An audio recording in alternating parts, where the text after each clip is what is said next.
postures called asanas. The noun yoga in Sanskrit is derived from the root yu, to attach, join, harness, to yoke. Thank you. Make this really easy for you. Anything that you see in bold, you need to know. So if you need to, add a little star or highlight it, you will need to know what the definition of yoga is. And so as Heather just read, it is to attach, to join, to harness, to yoke. But it does not specify exactly which two things, which leaves it open to each practitioner, right? So for some people, if they choose to connect yoga to their spirituality, which is not something you have to do, but for some people, they can use their practice to align their body with God or something bigger than themselves.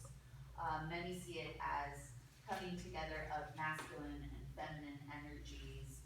When it's more of a physical practice, some people like to see it as the bringing together of breath and movement or mind and body. But it's not stated exactly what you're bringing together, but it is a bringing together. Guys, what's yoga mean? Yoke, have you ever seen oxen plowing a field? They're yoked together, so they're attached together. That's the word yoke when it's not talked about. Attached. Yeah.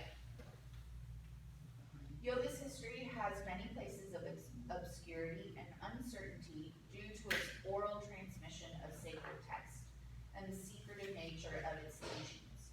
The early writings on yoga were transcribed on fragile palm leaves that were easily damaged, destroyed, or lost. The development of yoga can be traced back over 5,000 years. Years ago, but some postures as far as 10,000 years back. Those who link it back that far consider the pre-Vedic and the Vedic periods as the origins of yoga.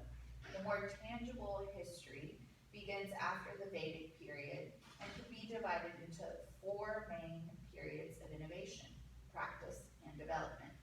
Those are the pre-classical, the classical, the post-classical, and the modern. So the chart on the left-hand side of the page just has details for further reading. Those details you won't have to know. It's kind of there, like, should you want to read further or understand more, you can go into it. But we will cover those 4 main periods. Gerardo, would you want to read that first section, which is the pre-classical period? Is it a brief timeline section? Where it says the beginnings of yoga? Yes, ma'am, where it says pre-classical period. Yes. Pre-classical yoga mostly comes from... Oh, over on the right-hand side of the page, so that box that says the beginnings of yoga were developed. Thank you, Pam.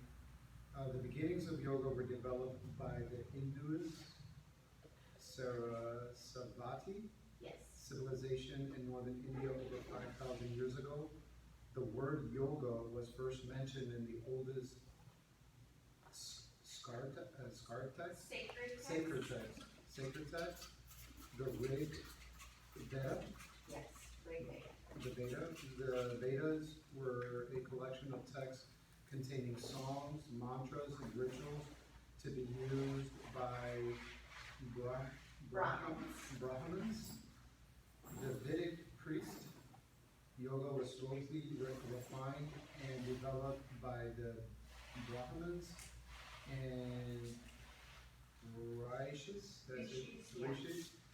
mystic seers, who documented their practices and beliefs in Upanishads. Can you pronounce that one more time? Upanishads. A huge work containing over 200 scriptures. The most renowned of the yogic scriptures is the Bhagavad Gita. Can you pronounce that one more time? Bhagavad Gita. Bhagavad Gita, composed around 500 BCE, The, Upanishads took the idea of ritual sacrifice from the Vedas and internalized it, teaching the sacrifice of the ego through self-knowledge, action, karma yoga, and wisdom. The Jnana yoga? Yana yoga. Jnana yoga. Oh, were you gonna add something? I thought you raised your hand. No, I was gonna carry that. No, I'm sorry, you said that we need to pay attention to bold. Yes, In if this, it's there's in bold, bold, there's bold on You'll- this? On some of these, yes, the Vedas? you'll wanna know the Vedas and the Bhagavad Gita. Has anybody heard of this, any of these before, the Bhagavad Gita or the Vedas? I've heard it said, and I saw it in a quote that you had on one of the pages yesterday, but I don't know what it is. Now I have to come back. Guess what Oppenheimer said when, he detonated the successful. And they've found, the more they studied the Indus Valley, it's pretty impressive because this is what they consider the birthplace of yoga, and, you know, not yoga the way we know it now in the West is all of these crazy physical postures, but what it more closely originated as sitting, meditation, and breath work. And they've studied this culture, and there's so much that was lost from them, but they had developed a system of basically indoor plumbing, like they had water channels so that everybody had fresh water flowing into their house. And they were super, super advanced, and they're the only culture that they've ever discovered in human history that did not practice war.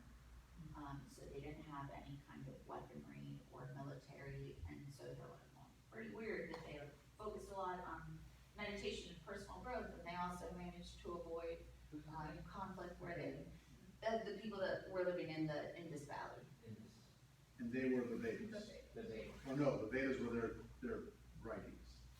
What were the name of those people? The In this. Indus Valley inhabitants, I don't know exactly. I think they were referred to as the Hindu Indus, the Hindu Okay. Indus Valley, and so that was the group of Hindus that lived within that valley. Chris, would you read the second box for the classical period, starting in the pre-classical stage? Okay. In the pre-classical stage, yoga was a mishmash of various ideas, beliefs and techniques that often conflicted and contradicted each other. The classical period is defined by the Patanjali Yoga Sutras, the first systemic presentation of yoga. Written sometime in the 2nd century, this text describes the path of Raja Yoga, often called classical yoga. Patanjali organized the practice of yoga into an 8-limbed path, containing the path towards obtaining samadhi or enlightenment. Patanjali is often considered the father of yoga, and his Yoga Sutras will strongly influence most styles of modern yoga.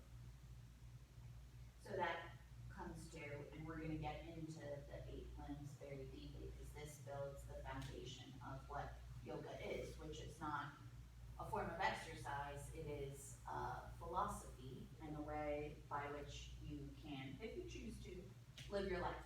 So yoga, you'll hear us say, often extends off of our mat. What we do on our mat is postures, but there's a whole philosophy about how you interact with the outside world, how you interact within yourself, and then practices that help you stay in alignment with that path. Also, Patanjali, these are,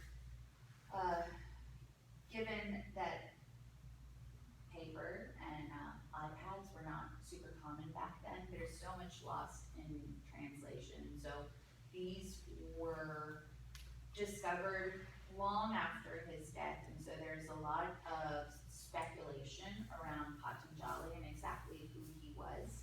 There is, if you get into the internet forums, there's a lot of scholars that argue that he wasn't one person, that he was multiple people, collections of several writers, and then they were formatted together and attributed to him, because he was the father of modern yoga, but then also he has this other very successful text, which is like a really in-depth book about grammar. Those are, not necessarily super related, but they're both attributed to him, and there's, certain regions in India where you can go and there's just, statues of him left and right, and we're not exactly sure if he was one person, or like what's often talked about with Shakespeare, they think it could have been multiple writers. So, probably never know. I know, would you read the next section? A few centuries after. A few centuries after Patanjali, yoga masters created a system of practices designed to rejuvenate the body and prolong life. They rejected the teachings of the ancient Vedas and embraced the physical body as the means to achieve enlightenment. They developed Tantra Yoga with radical techniques to cleanse the body and mind, to break the knots that bind us to our physical existence. This exploration of these physical, spiritual connections and body-centered practices led to the creation of what we primarily think of yoga in the West, Hatha Yoga. We will get more into all the different branches and the lineages of yoga, so we'll dive deeper into that. But you can think of Hatha as the larger umbrella from which our power yoga, Vinyasa style, originates from. So that's where, with time, power yoga comes down into the line. And, Sorry, question. Why is there such a big gap between classical period and post-classical period? 500, year 500 to 1800 or something? Right? So like the yoga get lost.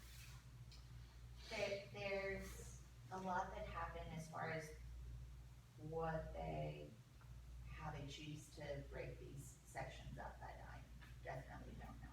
I can try But it to- didn't like go away during the. Oh, no, definitely, no, it probably just continued its practice from that point Got it. until post-classical period, when there was a shift. In the late 1800s and early 1900s, yoga masters began to travel west, creating a following. In 1893, at the Parliament of Religions Swami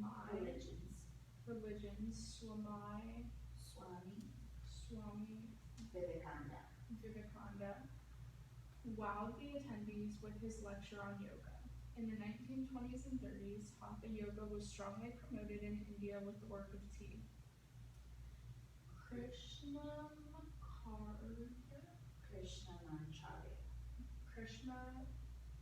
Krishnamancharya, Swami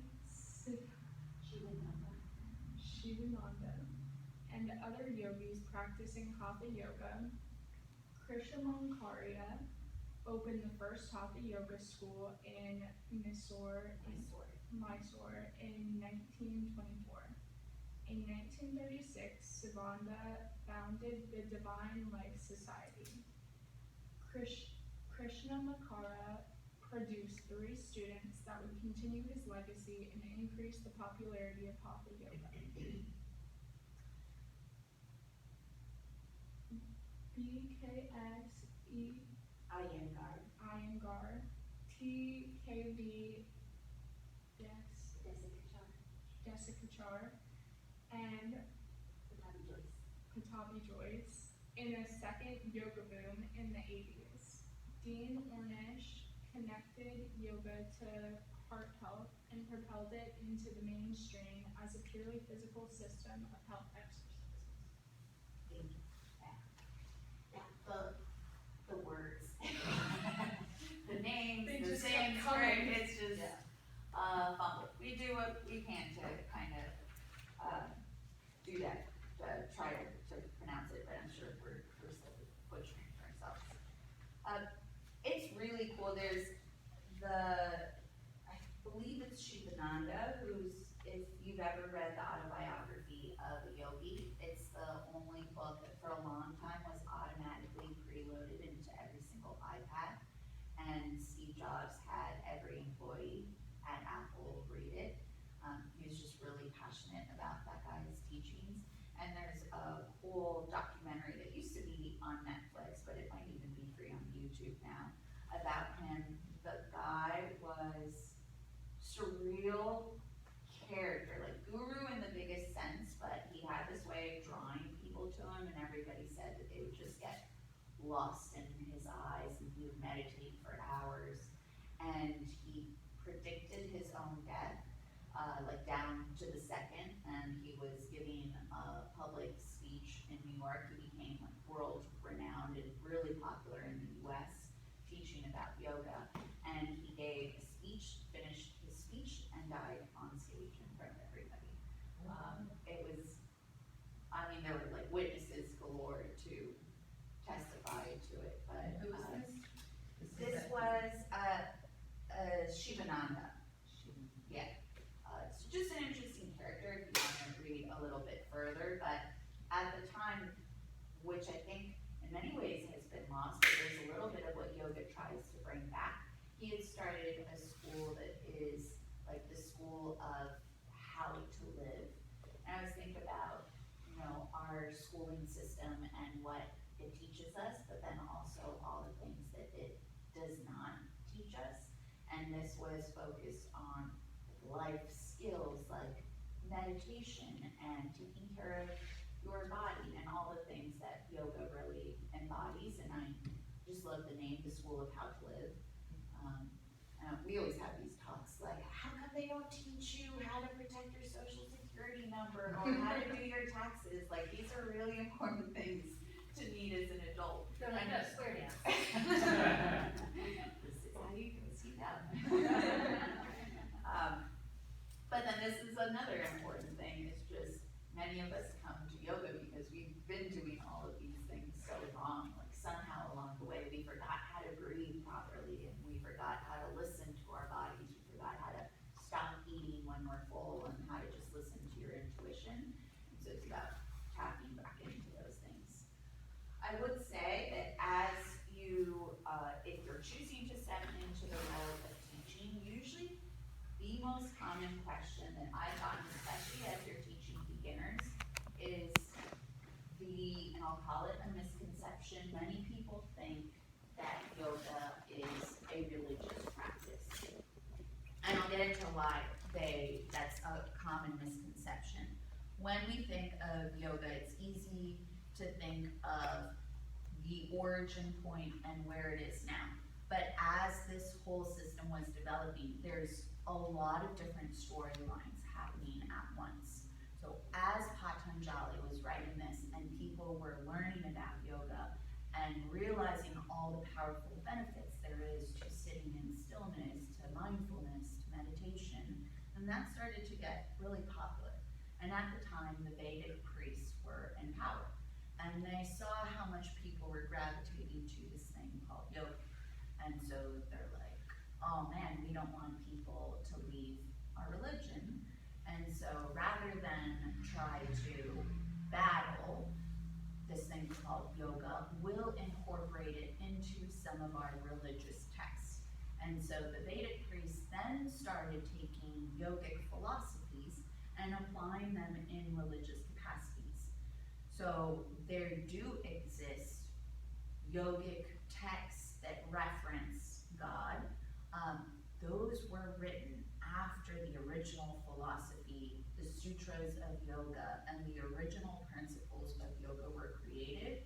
Those were later down the line. And so there are people that are like, it is, because I can cite this text. And I'm like, yeah, well, that's complicated. It's not the whole story.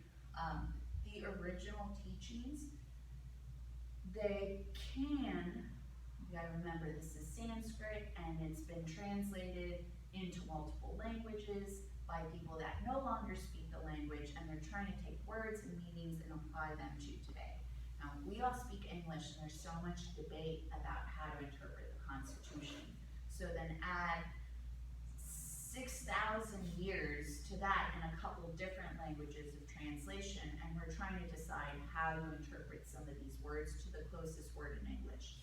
And so some people might choose to try to apply the word God to some text, but it's not, by most scholars' definition, like the same God that we tend to think of when we use that word in the West.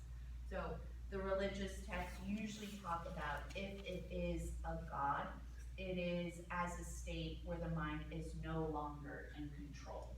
Because there are teachings that describe in yoga that you are your own God. For the most part, yoga is a philosophy for how you treat yourself and how you treat or how you interact with the world, and doesn't tell you what will happen when you die, or if there is a God, what kind of God there is, what they look like.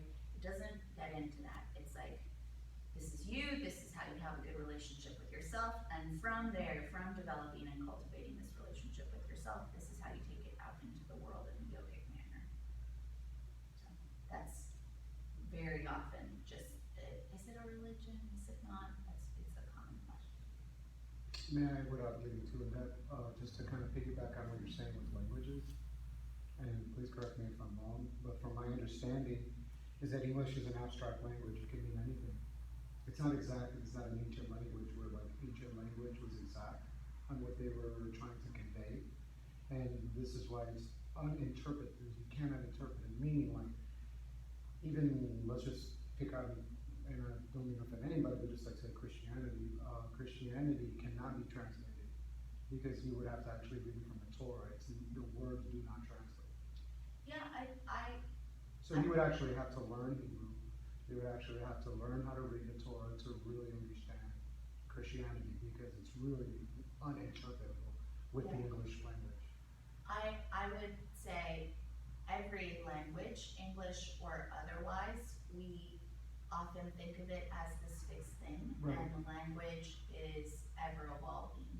And so it is constantly in a change of flux, especially the more people that speak it. It grows and adapts and changes that much faster, Right. given the fact that I can't understand a text from somebody that's 18. I have to translate and be like, what does An a 18-year-old. fax emoji mean? Because what?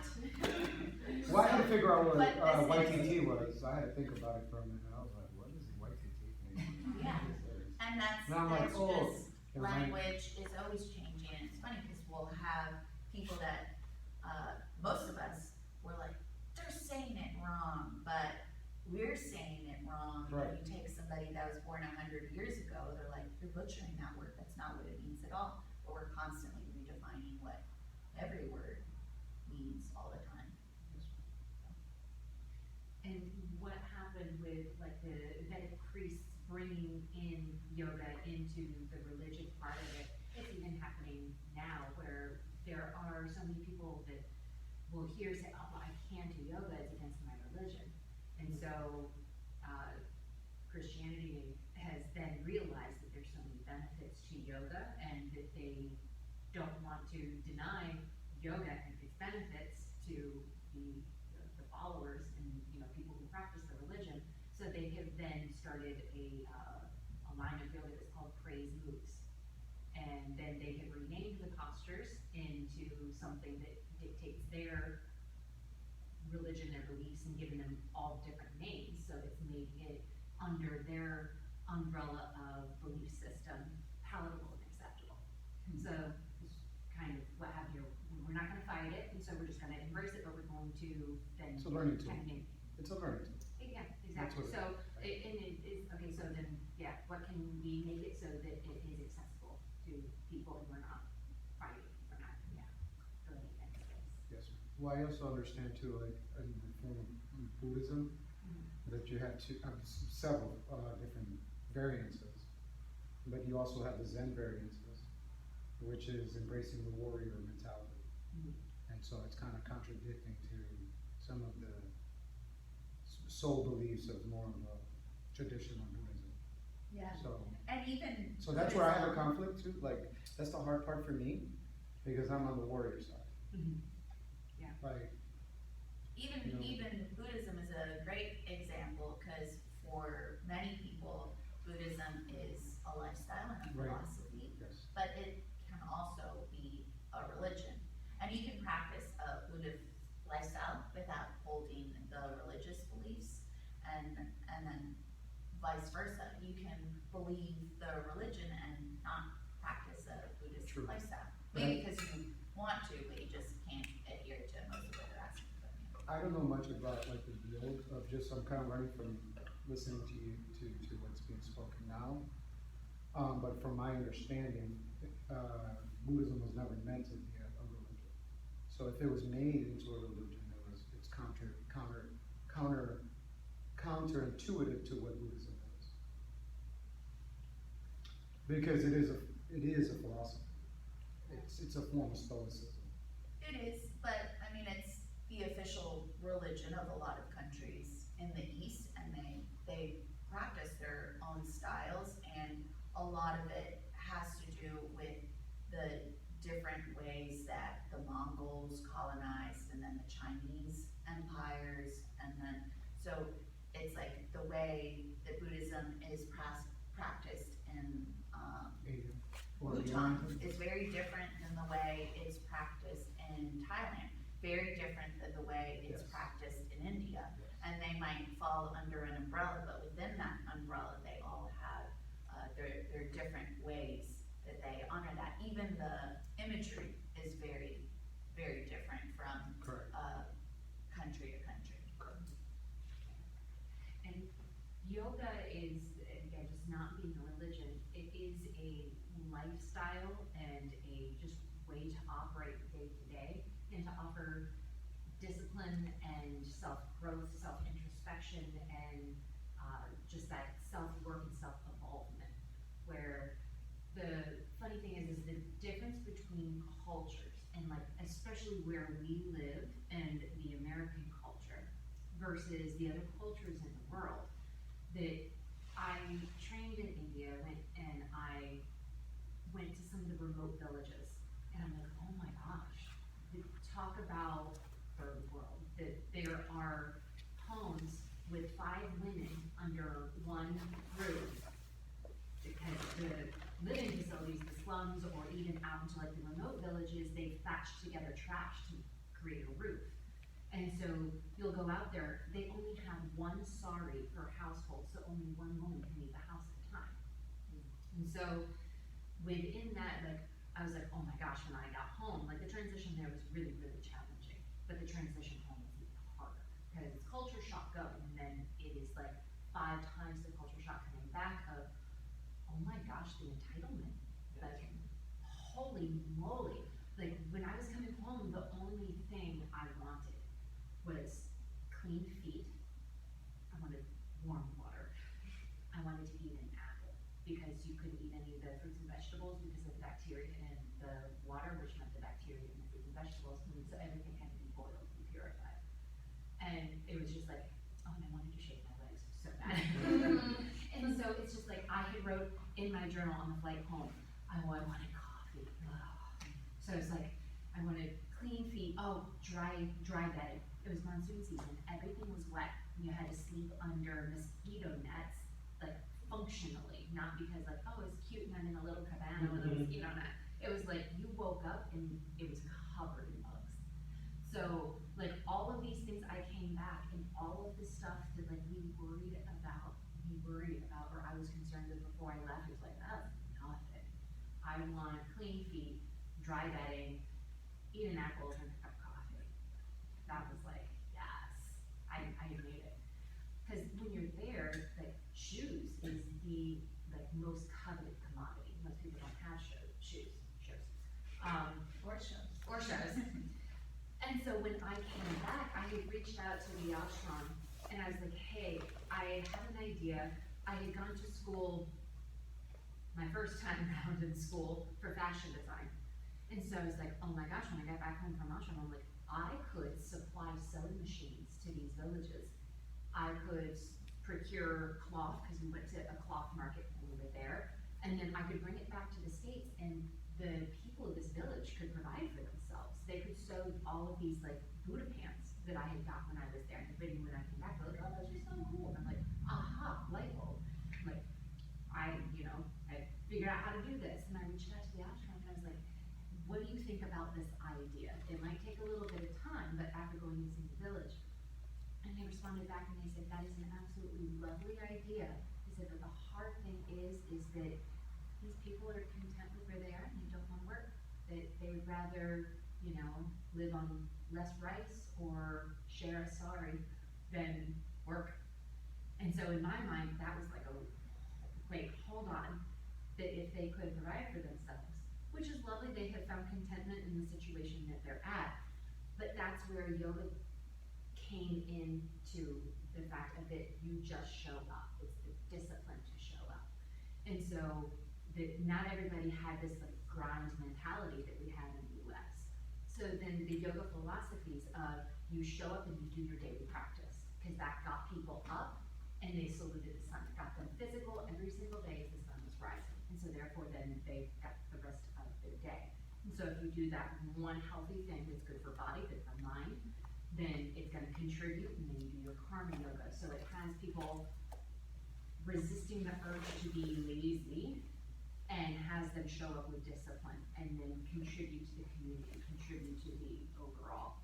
So because when you go to India, the yoga there is actually very aggressive.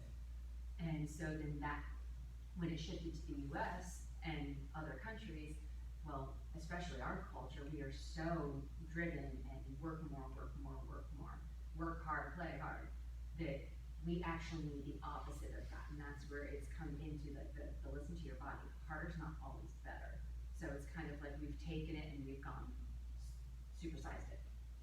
And so now for us, it's finding that happy medium and finding the balance with it. Can you please define to me what you mean to express by your yoga is aggressive? They'll force you into postures. Yeah. Oh, They we're will, fighting. they'll strap you to bars. We're fighting.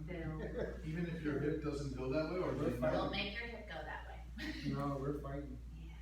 The adjustments are very aggressive.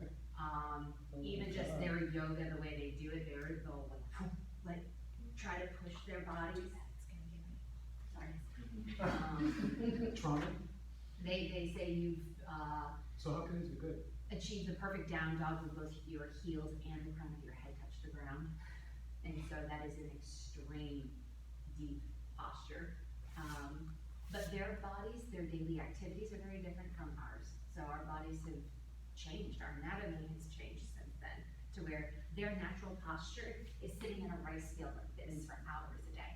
Where most people, when they get into a squat, their heels don't touch the fronts of their shins. Their tibialis anteriors are a lot shorter than ours are. And so this is a very, comfortable position for them. And so just regenerations, our anatomies have changed, it's just very different. And then also our lifestyle has changed. The demand on us, stress levels have changed. So again, it is just a lifestyle. So it is harnessing discipline, but then also the introspection and all the other different parts of the yamas, the relationship to self, and then the niyamas. Well, we'll get to that. Yeah. So what's the purpose of yoga in India then?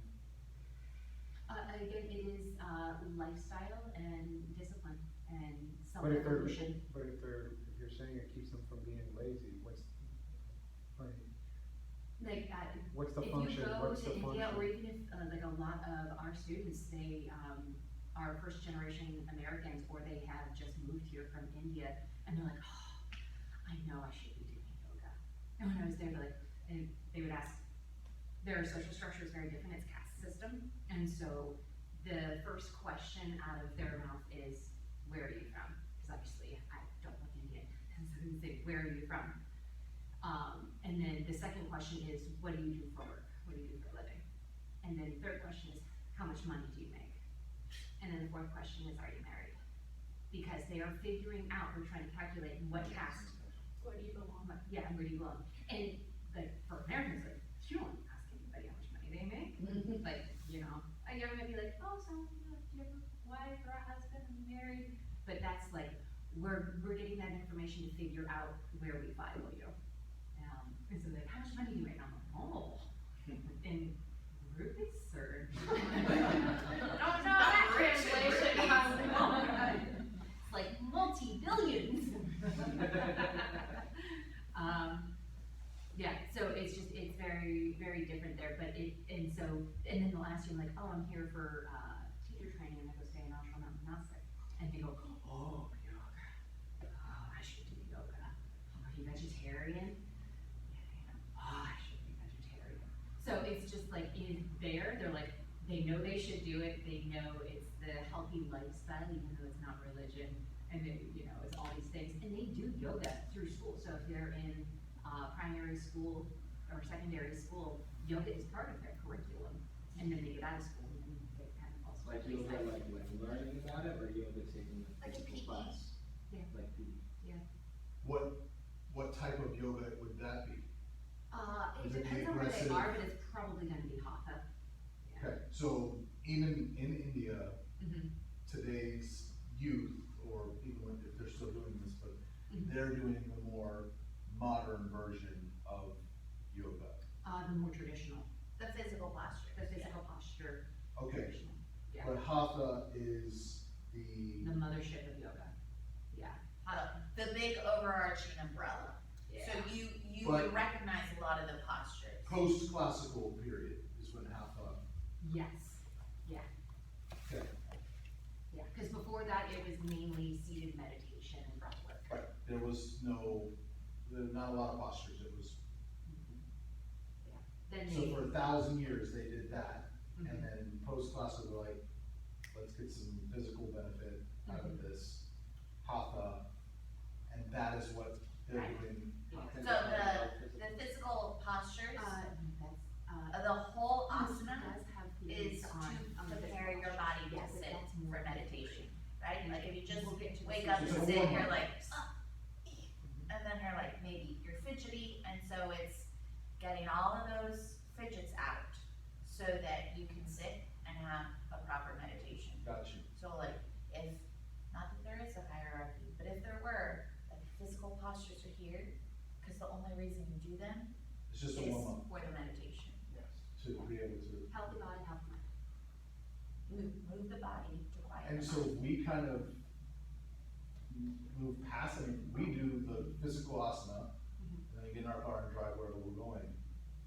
Like, or should we be like finding an hour somewhere to just, You could, there's a lot of students, I shouldn't say a lot. There are a handful of students who you might see come up from Shavasana and they stay in the seat and that's their meditation. yeah, Leo and Anna. Yeah. But that's only like 5 minutes. Right? Cause they've gotta go, because the next class is gonna start, right? Yeah. So, okay, Me personally, I set my alarm an hour early before I need to do anything, and that's my meditation time. Meditation and coffee. no TV, no news. You don't pick up the newspaper. Meditation is its own branch, as Gerardo has talked about, there's so many different schools of meditation, and Okay. they're, each have their own approaches, like if it's Zazen, that's one approach, if it's Vipassana, if it's mindfulness, so we will touch on meditation, but we're a asana studio, we're a hot yoga studio, so, I can, or Understood. Gerardo can provide you lots of different resources if it's something you wanna get into. Even those apps, there's so many apps that'll help you, like, get your toes wet with meditation. So those are a great way to start, and then there are so many different styles, so if there's one that resonates with you, do the one that works for you. So what we're serving here, and what we'll be preparing to learn to serve to others, is the hatha version, but the warm-up for if you wanted to take the next step and continue your practice via meditation, you've done the, whatever your meditation may look like, you've done the get the wiggles out part first. We've done the asana, if they want to take the other parts of the practice, then they can do those. Right, you're I ready. think we should rebrand it, get the wiggles out. Pick a wiggle Right. Yeah, the fidget spinner, and I didn't make that equation, that our yoga practice is the fidget spinner. So we move our bodies, and so that this can start to, just, the volume just starts to turn down. Are you open for feedback? Sure. Perfect. First and foremost, I wanna thank you, because this conversation brought a lot of clarity to me, because I was really confused. Just because I didn't understand how we lost the meditation part. Yeah, we haven't. lost Because when I meditation. come in, this is like what Chris said to me, hey man, James was trying to talk to you for 15 minutes, bro, and you're like, he was wondering if you were ignoring him. And I'm like, oh man. This morning in class. I feel so bad, but like, I can't feel bad because I'm practicing my discipline. And that's meditation. And when I do yoga, it's meditation for me, period. And so, but now I understand. So my point is that now I got the clarity on why this was such a disconnect. Like, why is it so important that you hit all your cues? Why is it so important that people hit form? Why is that so crucial? And now I understand that we're focusing more on the physical power part of the function, which gives you the well-being part of it. And if you would like to pursue other avenues of the branches of yoga that include meditation, that include other variances, that you're welcome to do those things. Yeah. But this is the wellness physical part of it, and this is what we're focusing on. And that's why the cues are so important. Yeah. Okay, okay, thank you. And But I was that's the really beautiful confused. thing about YTT, yoga teacher training, is that like, it's called teacher training because yeah, you will leave this experience with the ability to teach a class if you want to. But it does give us the time to sit down and explore the other limbs of yoga, and all the other, the history and all of that stuff that we can't, because you can't come in and be like, hey, come on in for a 75-minute yoga class. Okay, sit down guys, let's talk about yamas, you know? That people come in and they're like, well, wait a minute, I'm here to sweat, I'm here to move. So this is, the most. Christ did one, he did a whole yamas workshop, and then, yeah, we'll do, Jen does some meditation stuff. So the other parts. So that's where like workshops will really come into play, yeah. But this is the most accessible, especially for our culture, it takes the mysticism out of it, and we're like, come in and let's move. And then as we move, it can be like, okay, listen to your breath, this is the moving meditation. And so it is what kind of drops some breadcrumbs for people to get a little deeper, and then, hey, sign up for teacher training. And then we get to really, yeah, dive into the deep stuff. But the asana it is meant to mirror, so the external physical discipline translates into internal discipline. Physical strength will start to translate into the internal strength. So the physical flexibility, it mirrors that internal flexibility. So we're learning that they play with each other. Thank you. Yeah. No, thank you. There's a lane and a niche for every kind of style, right? So I think Lori and I are pretty like-minded in our relationship with yoga, and we both live a very yogic lifestyle, like trying to the best of our ability follow the 8 branches, the yamas, the niyamas. And I think I'll guess for her that it is super personal and sacred, as it is for me in my life. But I don't like to project that onto others. I had not like a weird religious, but just a religious upbringing. I was raised Catholic, and for me, there was a lot I didn't like about that upbringing, in terms of there were all these things that I didn't see as bad culturally, and then the church had a very strong opinion on, like, you're a sinner if you're doing that, and I was like, they seem like good people to me, like, like, why are we gonna judge them, let them do their thing, it's not hurting me. So I kind of shifted away from like, I just wanna be a good person, and I don't necessarily agree with like casting judgments in these contexts.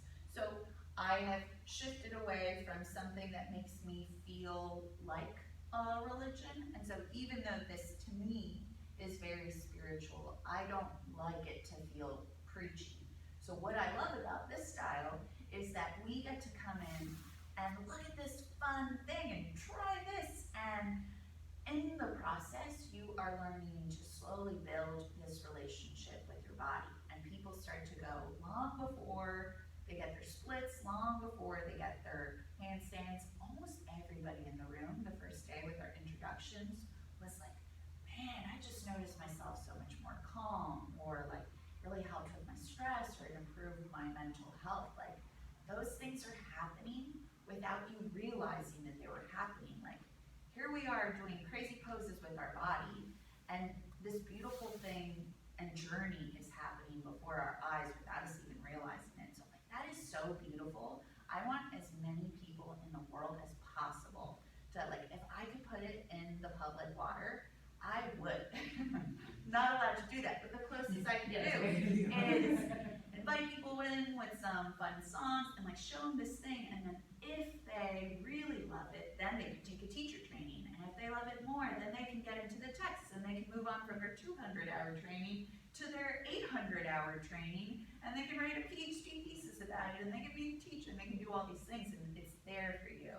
But here is like our role is not to tell people how to meditate, but like, hey, try this, it's gonna be delicious, and I think you'll like it. Yeah.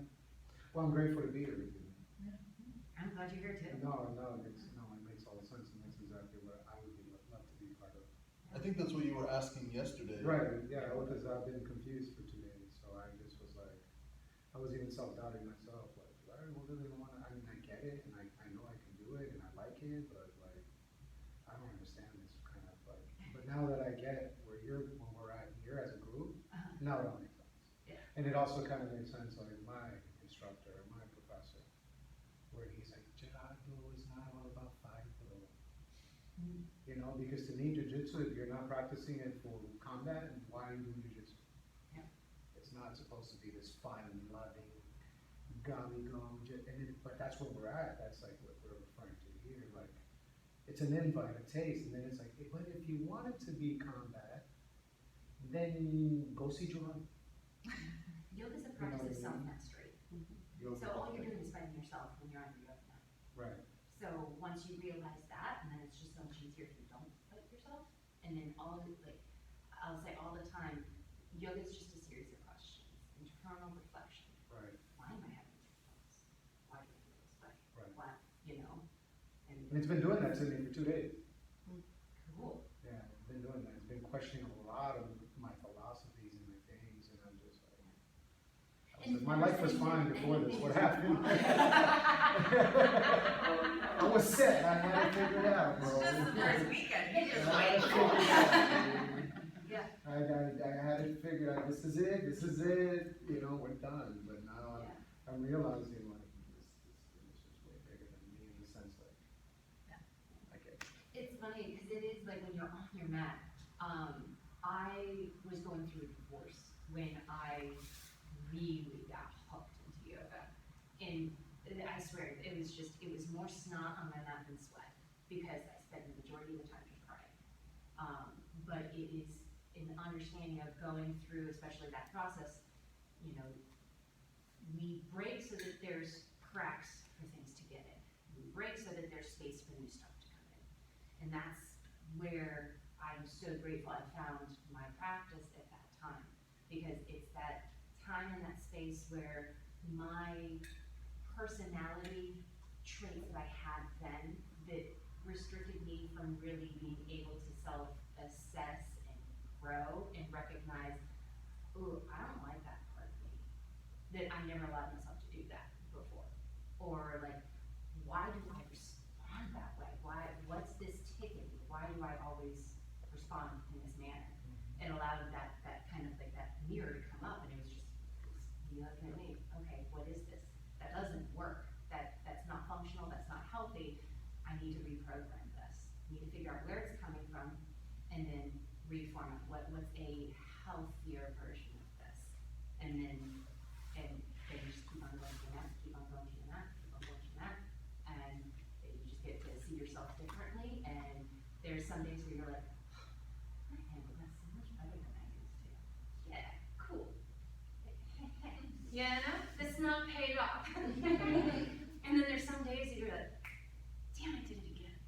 All right, I gotta go practice. You know? That's me. And that's, it is just a concept because there's no one else you're fighting when you're on here. Yes. And so it's that is yoga. It is the practice of self-exploration and self-mastery. That's beautiful. Yeah. Thank you.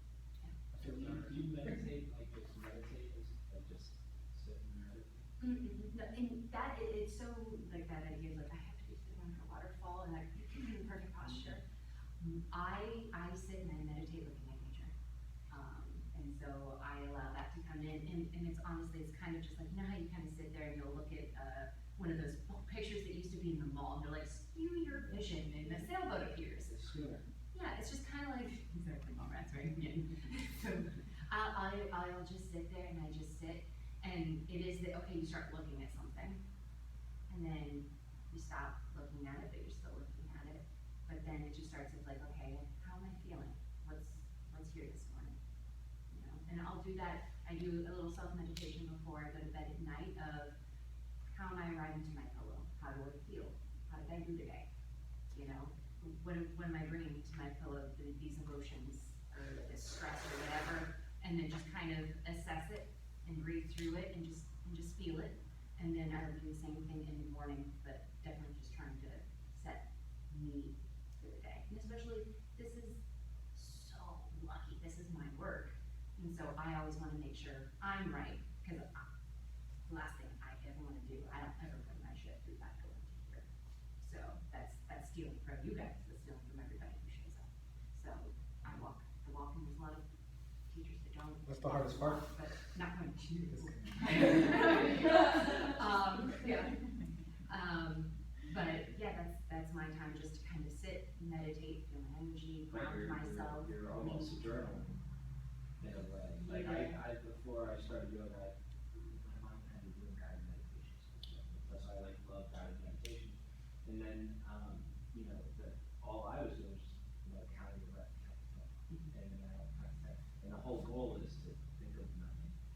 Not what do I do, like not the journaling type thing, what do I gotta do, or that kind of stuff. It's like literally just clear your brain, and it's 15 minutes of just trying to not think. You know, like when somebody tells you not to think, and just count your breath, you think 8 million things in a minute. It's actually crazy. So that's different. Yeah. It's all nature. And I can sit on my couch and I stare out the sliding glass doors, and it's just all nature preserved back there. And I just sit and stare. And like I'll notice things for a little bit, and then it starts to go away, and then, yeah, and then I just breathe, feel my energy, ground my energy. There's a really cool, meditation. Anybody familiar with Joe Dispenza? Yeah. Joe Dispenza put out a book, it's called Breaking the Habit of Being Yourself. Highly recommend to anybody, everybody. But it does break down, actually the physics of meditation and how it creates physical change, and like, the neuroplasticity that is now like the new science that's come out. He actually has been able to break down the physics of how we actually can change the neural pathways of our brain to meditation.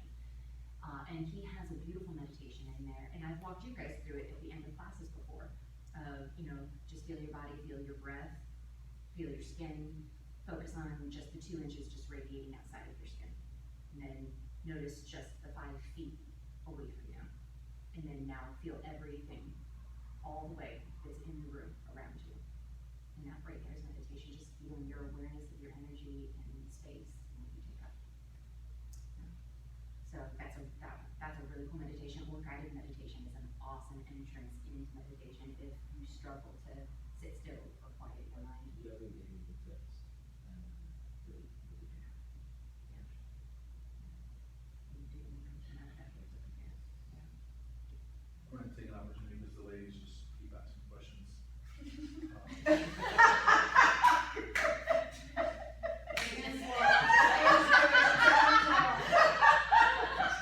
need to get a word in.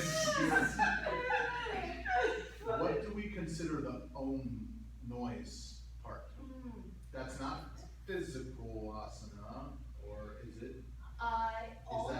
meditation, It's chanting.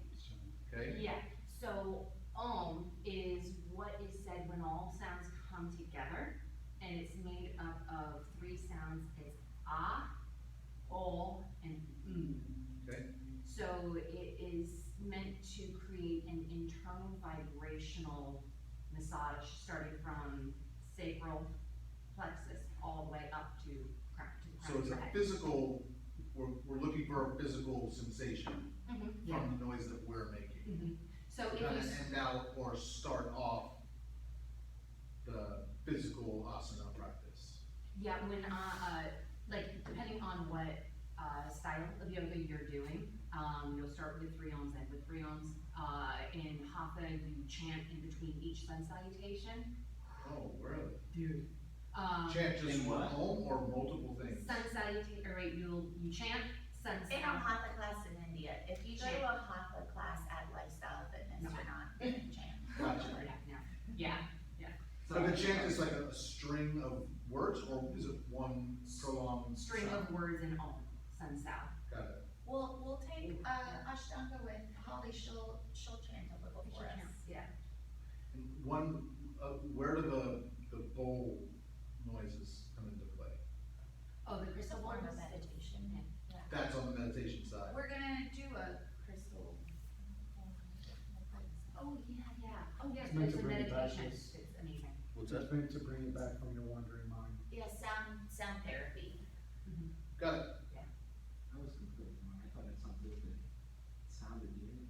Well, when we talk about chakras, we'll talk about crystal bowls and their residencies. We're kind of ahead. I'm not trying to sidetrack, I just want, I have a much better understanding of what we're doing now. The good thing is you Gonna don't have have to the do the best bowl. home by the time we leave. Right, is it like who can go the longest and the most, but now it makes sense, I understand. Yeah, no, and it is a form of, like, of coming together in sound. All sounds, that's the sound they say is made when all sounds do come together, and we all come together in making that sound, and it is a vibrational massage of your physical body. Got it. I've never understood, I've always just done it, but I've never understood where that fit in. I also heard a variant that connects us to the original song of creation, because everything started with vibration. Yeah. So it's basically coming together, a collective understanding that we're connecting to the original vibration that vibrated and created all things. Yeah, sure. That's right. A vibration. No one was around to see them. Correct. Correct. No eyewitness. But, No, it's only about. but 6 does it- minutes. Oh, you know the static on the TV? But they s- You but- know that, like the web static on the TV? But- It's like the waves from the Big Bang. but physics, Yeah.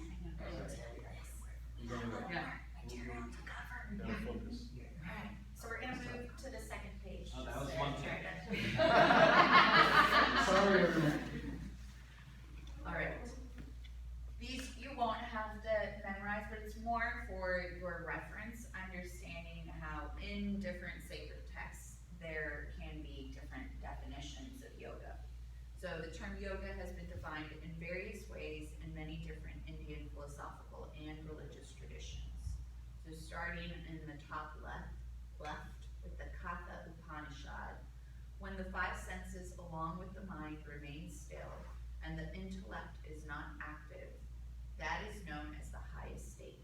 They consider yoga to be a firm restraint of the senses. The one becomes undistracted for yoga is the arising and the passing away. In the Bhagavad Gita, yoga is said to be equanimity. Yoga is a skill in action. Know that which is called yoga to be separation from contact with suffering. Yoga Karabhu. Yoga is fourfold: faith, aspiration, perseverance, and means. Yoga Sutras of Patanjali. Yoga is the suppression of the activities of the mind. Vaisesika Sutra, pleasure and suffering arise as a result of the drawing together of the sense organs the mind and objects. When that does not happen because the mind is in the self, there is no pleasure or suffering for one who is embodied. That is yoga. That one, you say that one. Yes, the K, Paka, something. It's part of me, it's kind of enjoying it. In the system, yoga is the union of the self and the Lord. Linga Purana. By the word yoga is meant nirvana, the condition of Shiva. Brahma Sutra Vasaya of Adi Shankara. It is said in the treatise of yoga, yoga is the means of perceiving reality. Yoga Bija, the union of apana and prana, one's own rajas and semen, the sun and the moon, the individual soul and the supreme soul, and in the same way, the union of all dualities is called yoga. So lots of, I would take anything too literal, because again, these are all translated from different texts. But down at the bottom of the page, there's, if you're interested, want to read further for your own education, sources there. Which definition do you consider the definition of yoga?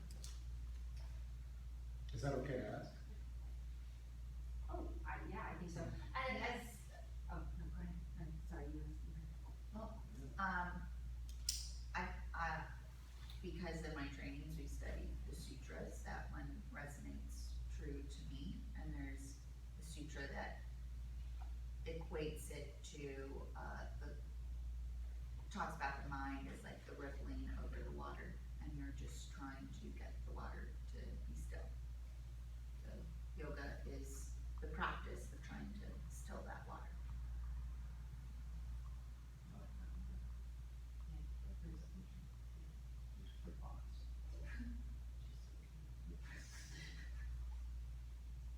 What's your definition?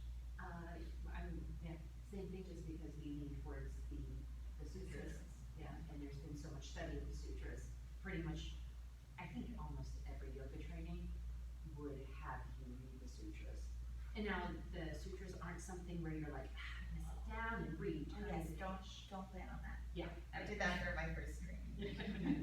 It's gonna be something where like, you'll go and you'll read a sutra, and you'll go, cool, let me sit and process for a second.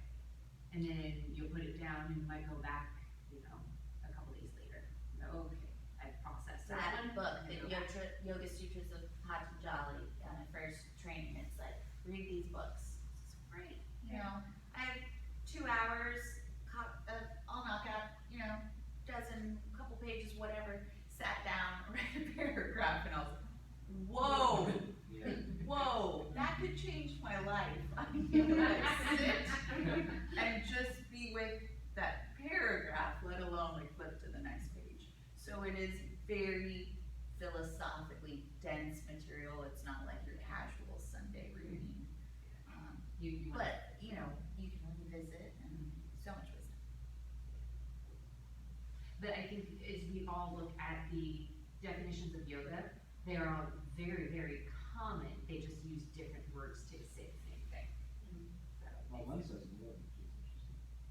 Right, that was not, yeah, and again, it is that translation of this is Sanskrit word translated into, English or even another language before then English. And so it's that ambiguity. It's like, I think this is the best word to use for that. So, or is it pertaining to the caste system? I don't believe so. No, I Like the don't, universal Lord. I think there's like if It's the intention capitalized is too. something which is bigger than yourself, and you say that to somebody in the West, they're like, oh, that's God. Right. So we'll put in Lord, I think that, where it could be something else. Like in a lot of Eastern philosophy, there is, I don't remember the exact word, but it's like nothingness and emptiness.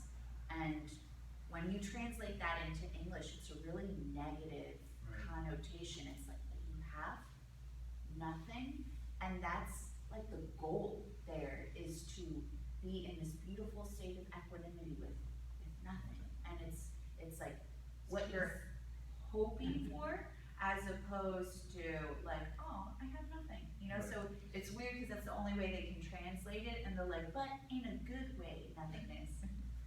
If I could add, it's called the Taoism. Yeah. The Taoism is God, and that is, when you reach Taoism, is that you've met God. There's nothing. There's, when you go into art, the philosophy in the West of creating art is you add and you create and you make. And the philosophy in the East is you strip back and you take away in order to find the essence. And yoga is very much the same thing. The original philosophy of yoga says you are born with all of the knowledge you will ever need to know. You have this, whether it's God-given, you have this beautiful thing, intuition. And what we're doing in yoga is we're stripping away all of the mixed signals you've gotten somewhere along the way. Somewhere along the way, you forgot how to keep your spine straight when you squat down. You forgot, just brought it up a second ago, you started eating even past the point you were full. You started putting things in your body that don't make your body feel good, and yet you still do these things. We forgot how to breathe, and we were born knowing how to do all of those things, and so it's pulling back, taking all of that away to pull forward the intuition and that wisdom that we have and what we were born with.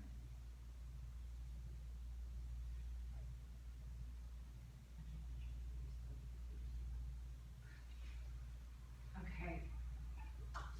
That was the history section. Yeah, absolutely. Thank you. We are going to recap Ground and Warm from yesterday. So if you can pack your stuff up, you can put it in your car. Because from here, we're going to recap Ground, Warm, and then we're practicing the 4:30. So Urban Set Series, 4:30, Erica is going to be our instructor. All right. So if we can. Regular class, right, like this too. Her tip jars out front. Are we keeping this here? Are we, Oh, no, that can go out with you. okay, so we're not recapping like what we, the practice session we did yesterday, where we're going through all the movements? Yeah, we're definitely. Yeah. Oh, but we're round doing it robin. off the top of our. We are gonna be doing it on our feet round robining. I'll bet, Yes, I'll bet, but no, like, this is our study. Yeah, I don't think you'll need your binders. That's what I was saying, I'm like, what? You memorized it last night, right? Okay. Yeah, you can keep your binders in case you wanna take notes, and then we'll pack up before 4:30. Yes, ma'am. Just give yourself some room to. Now I kind of feel bad with my pillow. Like you said that, like, what am I bringing to my pillow? And I'm like, gosh. I'm like, oh, my pillow. My pillow's cold. I need to go like say sorry to my pillow. Yeah, I keep a little, journal next to my bed too. Yeah. And so I can journal, anxiety, Before bed. something I work through, and so, journaling really helps. Do you do that when you wake up then too? Like into that same one, or is that just like a sleep? No, that's at night, because at night, I feel like if I do that, it's gone and it's out, and I don't have to worry about it. If I wanna worry about it later, I can reread it. So, it's weird, but it That's still works. functioning in the morning. Right. Yeah, morning anxiety is different. And as I go through that, a lot of those aha moments were, oh, it's so silly, what? Why are we going there? Yeah. And so that really helps me. Have you been doing that a long time, journal? Yeah, and I'm not good at it. Some people are so good at it. I struggle to sit still.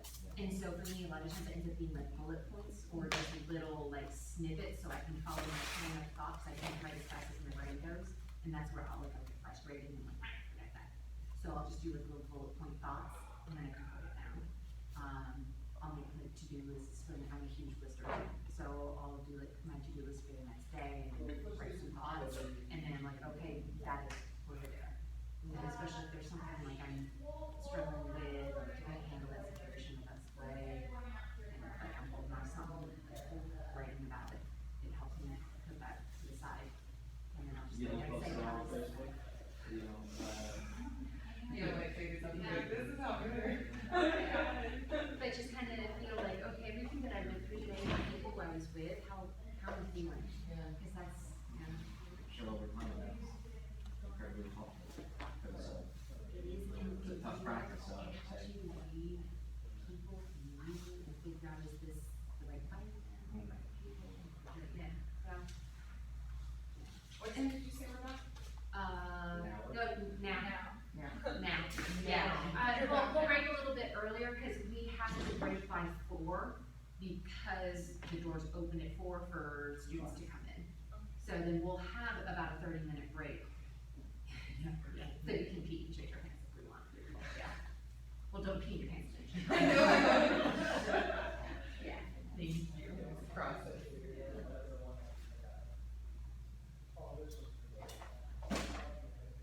Is this a bathroom break or happy break? No, we're just gonna start, yeah. Okay. You guys ready? We're getting. No, you don't have to. No, cause we're just gonna do what we did like yesterday, yeah. Okay. Yeah, padded floors. Okay, how are we all feeling on ground and warm from yesterday with what we did? With that little round robining process? Memorization wise? Yeah. Yeah? Did you get the video through the WhatsApp? Cause you can use that as a what to practice. I was Good so job. out of it, and I had to go out with the wife last night, so I came home and went straight to sleep, so I don't. That's okay, but as long as you could listen to it, you would hear what you would need I'll to. do it on the drive Say. home. Yeah. So we'll go ahead and, we'll recap all together with just posture, and then we are going to add breath into it. As we start adding breath in, good general rule of thumb, if you're lifting up, it's typically an inhale. If you are moving down, it's typically an exhale. So we'll go ahead and we'll all just like come into the center of the room, we can face towards the, If it helps, I like to think of water, you would exhale to go down, and then when you're coming up, inhale out of the lungs. I don't really have one more. Yeah. Like a little shallow pool at the bottom of your neck called your sweat. okay. Child's pose. Pose.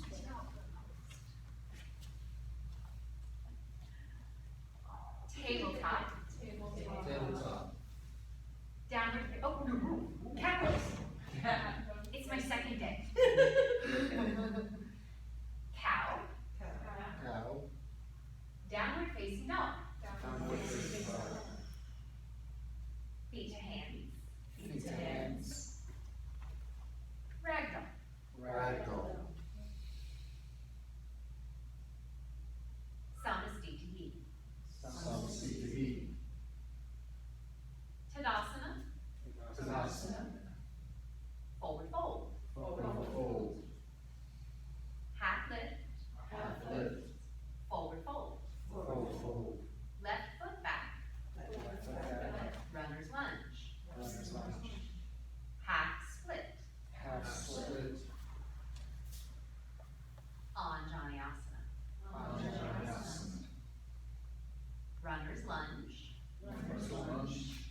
lunge, high plank, lower to belly, cobra pose, downward facing dog, feet to hands, half lift, forward fold, Tadasana, Samastiti. How are we feeling on that? Yeah, we feel pretty good with it? Okay, While we're doing it, yeah, well, we're I doing get it. it, while we're going, I got it, Awesome, now when I have to say it. all right. Well, now we get to say it and Oh, have breath. no. Okay, so now remember, that beautiful thing Ella said? Think about inhale as you go up out of the water, exhale as you go down into the water, okay? So, child's pose.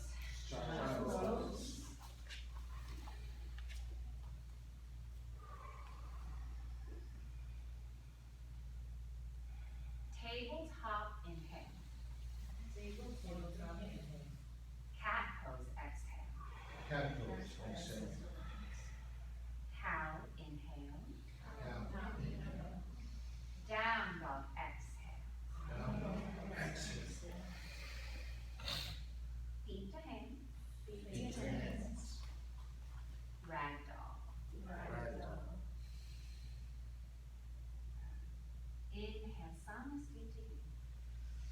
Samastiti. Tadasana, inhale. Forward fold, exhale. Halfway lift, inhale.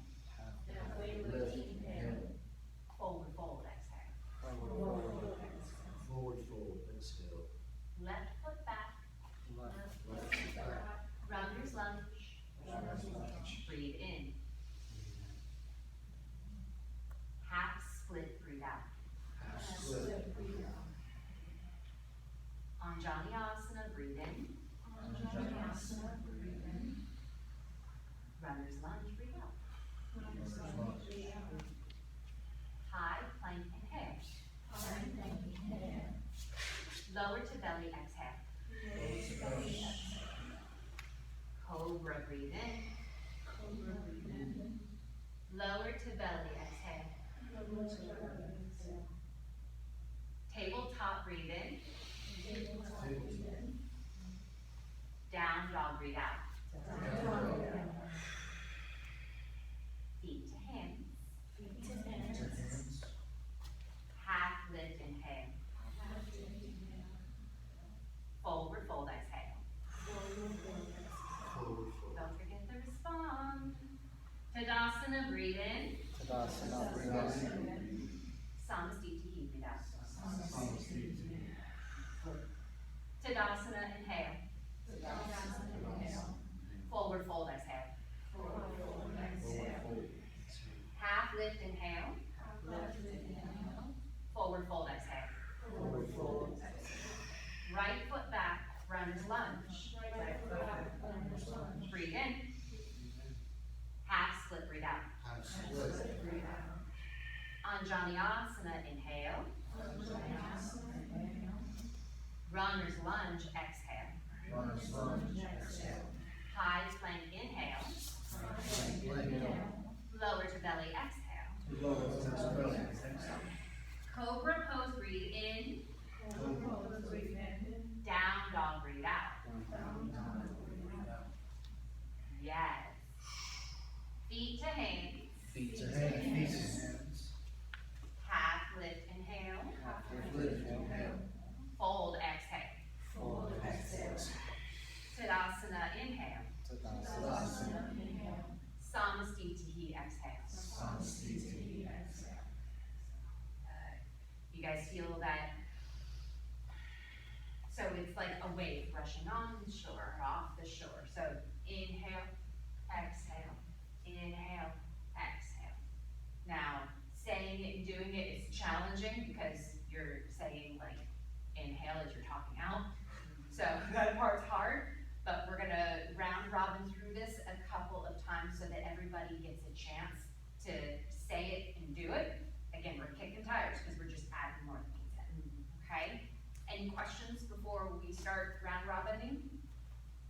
do we all wanna go through it together one more time before we split? And round robin? One more time together? Okay. I'm gonna find a little metronomic pace so that you can feel the breath going through, but help respond as best you can, because before you know it, we're gonna take a group into the lobby and a group in here, and we're gonna round robin so everybody has a chance. Modify, your high plank doesn't have to have your hands off the ground. Yeah, we're gonna Do this a lot more today and before third. Do you want us to say inhale, exhale? Oh, yes, Okay. yeah. But you can say alternations, breath in, breath out, doesn't have to be the word inhale every time, the word. But not just Yeah. do it, not just. Not just posture, nope, we're layering, so we said posture, now we're gonna say posture, breath, and now we're gonna get into posture, breath, and then next weekend alignment. Okay. Yeah. Child's pose. Child's pose. No breath attached to child's pose, obviously, because we're here and you just breathe. Tabletop inhale. Tabletop inhale. Cat pose exhale. Cat pose exhale. Cow pose inhale. Cow pose inhale. Down dog exhale. Down dog exhale. Feet to hands. Feet to hands. Ragdoll. Ragdoll. Again, no breath attached to ragdoll because we were here hanging out for a couple breaths. Samasthiti inhale. Samasthiti inhale. Tadasana breathe in. Tadasana, breathe in. Forward fold breathe out. Forward fold, breathe out. Half lift inhale. Half lift inhale. Forward fold exhale. Forward fold exhale. Left foot back. Runner's lunge. Left foot back, runner's lunge. Breathe in. Half split breathe out. Half split, breathe out. On Johnny inhale. Janyasana, inhale. Runner's lunge exhale. Runner's lunge, exhale. High plank breathe in. Breathe in. Lower to belly breathe out. Lower to belly, breathe out. Cobra breathe in. Cobra, breathe in. Lower breathe out. Lower, breathe out. Tabletop inhale. Tabletop inhale. Down dog exhale. Down dog exhale. Feet to hands. Feet to hands. Half lift breathe in. Lift, breathe in. Forward fold breathe out. Forward fold, breathe out. Tadasana inhale. Tadasana inhale. Samastiti exhale. Tadasana breathe in. Tadasana breathe in. Fold breathe out. Fold, breathe out. Half lift inhale. Half lift inhale. Forward fold exhale. Forward fold exhale. Right foot back runner's lunge. Right foot back, runner's lunge. Breathe in. Breathe in. Half split breathe out. Half split, breathe out. Runner's lunge, or on Johnny inhale. Janyasana, inhale. Runner's lunge exhale. Runner's lunge exhale. High plank inhale. High plank inhale. Lower belly exhale. Lower belly exhale. Cobra inhale. Cobra inhale. Down dog exhale. Down dog exhale. Feet to hands. Feet to hands. Half lift inhale. Half lift inhale. Forward fold exhale. Forward fold exhale. Tadasana breathe in. Tadasana breathe in. Samastiti breathe out. Samasthiti breathe out. Yes, excellent. So on that second round, you don't take the tabletop, you go straight to down dog. Yes, and notice the lower to belly, that second lower to belly isn't there. Because as we are flowing the breath up and down, that we are exhale lower to belly, cobra. The exhale takes us back down. Tabletop with breath in, down dog with breath out. Now, when you take the tabletop out, you don't need that exhale to lower to belly. So it's from your high plank, exhale lower to belly, inhale cobra, take a straight down dog exhale. So that breath flows. Yeah. Make sense? Yes. So the first one is giving the modification. So you're giving that modification and you can say, feel free to use this transition, use your knees every single time. And then second time through, cobra, directly into down dog, but you've already told them they can use their knees if they want to, and they've had that experience altogether. So as they're in Cobra, you could say, you can come to tabletop or take it straight to down dog? Is that? What I typically do, cause it's a lot of words, Yeah. it'll be cobra, lower to belly, tabletop, downward facing dog.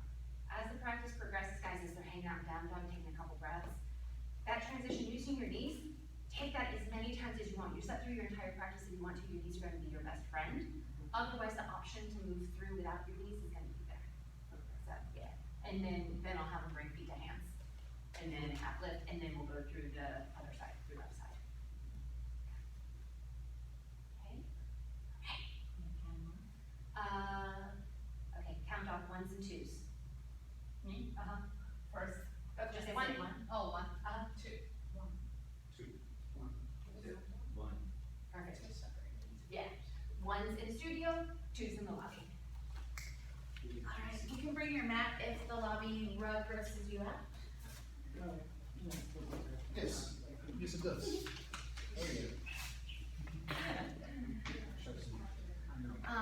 Hella.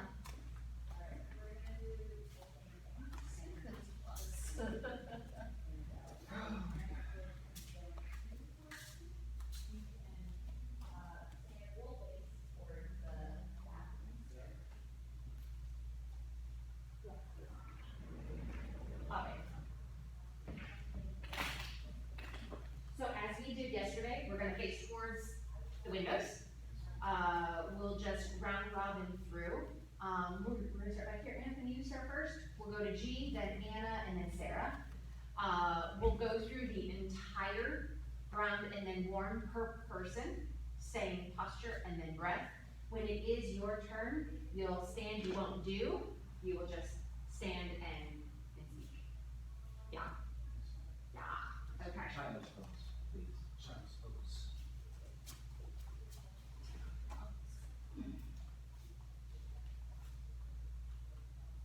Tabletop, breathe in. Oh, we don't have to respond. We just do, now, yeah. Cat cow, breathe out. No, yeah, cat, yeah, sorry. Cat, breathe out, is that right? Yeah. Cat, breathe out. Two. Cow, breathe in. Down dog, breathe out. Feet to hands. Is that breathing? Is that breathing on it? No, it's feet to hands. The ragdoll. Take a few breaths.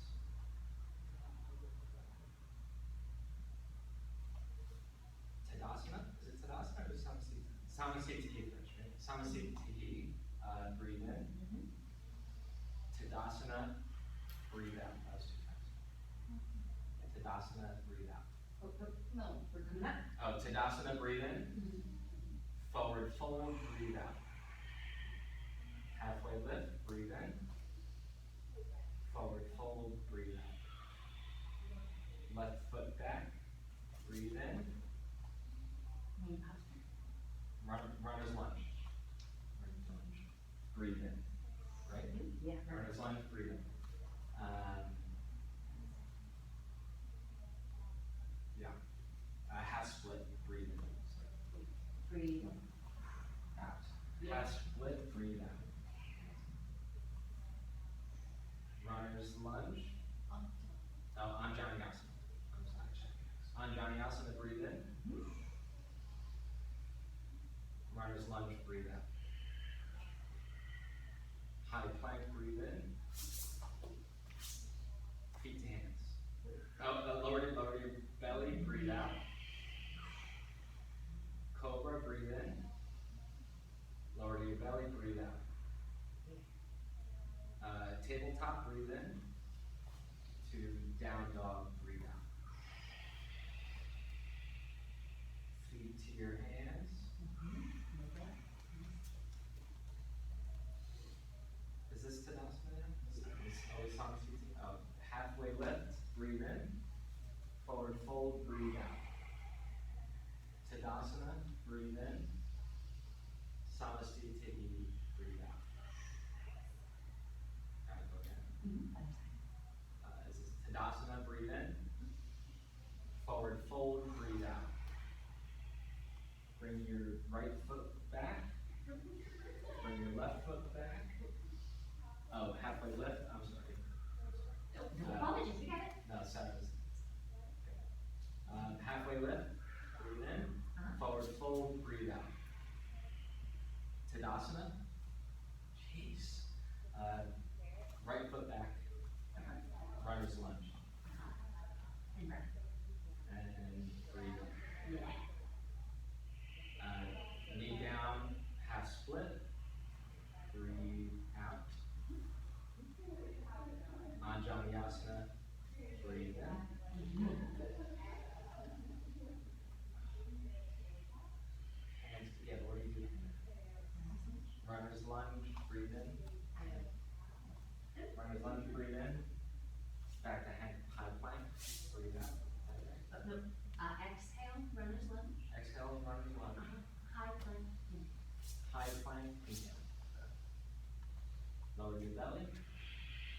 cobra, breathe in.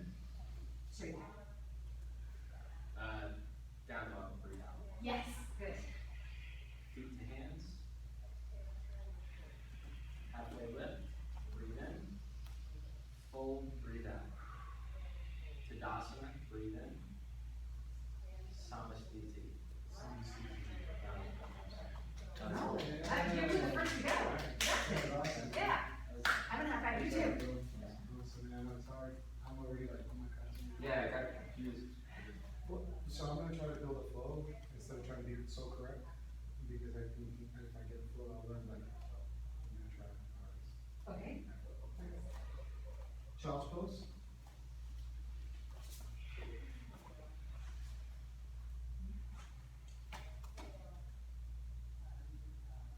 Breathe in cat pose. Breathe out. Tabletop. Breathe in cat pose. Breathe out. Oh, breathe out cat pose. Breathe in cow pose. Breathe out cat pose. Breathe in cow pose. Breathe out down dog. Try posture and then breath. I'm sorry, can you Try repeat? doing posture and then breath. Posture and then breath. Yeah.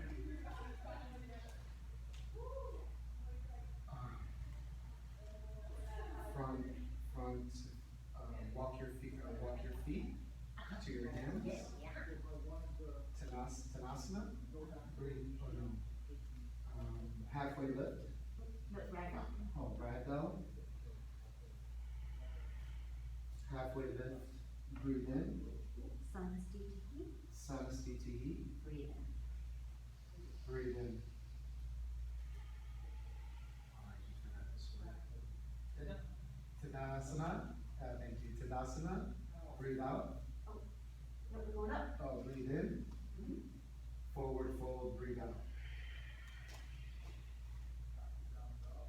Step 1 foot back. Halfway lift. Breathe up. Breathe in. Forward fold. Breathe out. Nice. Yep. Hands down for runner's lunge step. Yep. Runner's lunge. Uh-huh. Breathe out. No, in. In. Breathe in. Halfway split. Breathe out. Yep. Tanasana. Breathe. On your horse. Lunge step. Anjali. Janasana. Breathe in. Breathe in. Hands down. What's the pose? Tabletop. Runner's lunge. Oh, sorry, runner's lunge. 1 foot back, tabletop. High plank. High plank. Breathe in. And high plank. And Breathe in. Belly to the ground. Breathe out. Cobra pose. Breathe in. Belly down. Breathe out. Cobra pose. Breathe in. No.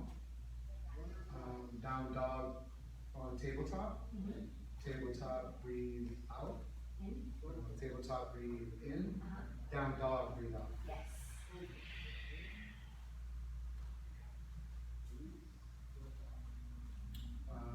Walk your feet to your hands. Okay. Couple of breaths. A halfway lift. Breathe in. Forward fold. Breathe out. Tanasana. Breathe in. Sanasana. Samasti. Samasti. Tahi.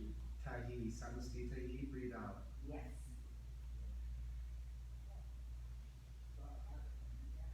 Tanasana. forward fold, Breath. breathe out. Mhm. Lunge step, halfway lift, breathe in, forward fold. Oh, breath, Sorry, breath for the forward fold. runner's lunge, Oh, no, breath, connected to the forward fold is not inhale, but, exhale. yeah. Exhale, runner's lunge, right foot step back, runner's lunge, breathe in. Halfway split, halfway split, breathe out.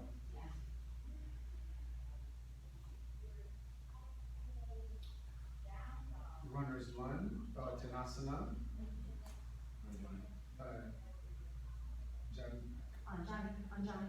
Anjanyasana, Breath in.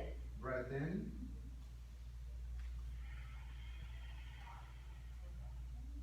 Runner's lunge, breathe out. One step, high plank, Breathe in. breathe in. Breathe out, belly to the ground. Cobra pose, breathe in. Take it right back. Down dog, breathe out. Yes. Walk your feet to your hands. Tanas, halfway lift, breathe in. Forward fold, breathe out.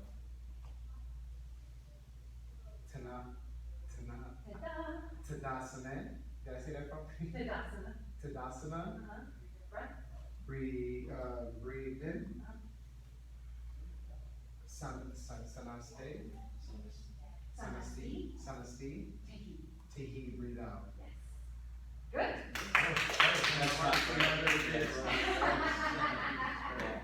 That was a mind, I can't find, I'm a flow person, Yeah. and when I can't find a flow, I gotta struggle. It's a lot of new stuff for you, so you'll get it. it is. Yeah. I love, we're all just kind of like musical chairing it around. Yeah, right? Point person. I gotta learn Is that a volleyball term? Okay. Child's pose. Breathe in, tabletop.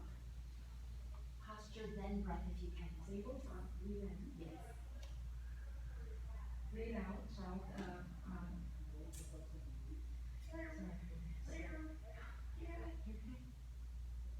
breathe out, cat pose, breathe out. There it is, yeah. Cow pose, breathe in. Downward facing dog, breathe out.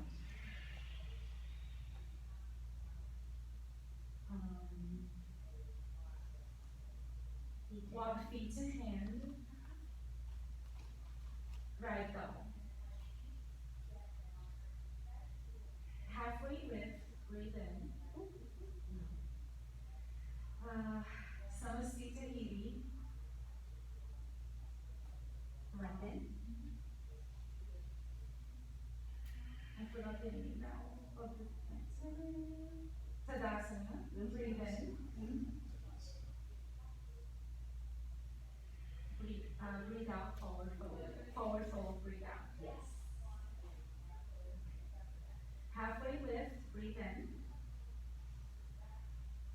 Right foot, left foot back, breathe out.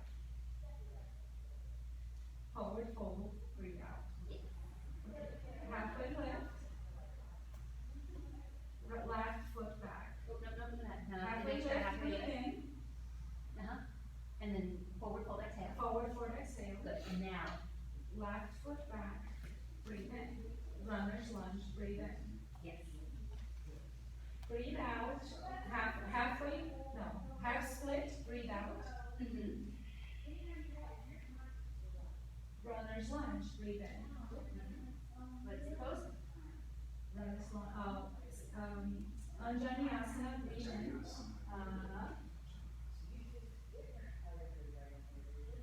Runner's lunge, breathe in. Out. Breathe out. Yeah. You're good. We're kicking tires. Okay. Yeah. I'm blanked out. You're doing great, so did I. Okay, high plank, breathe in. Lower to your belly, breathe out. Cobra, breathe in. Lower to your belly, breathe out.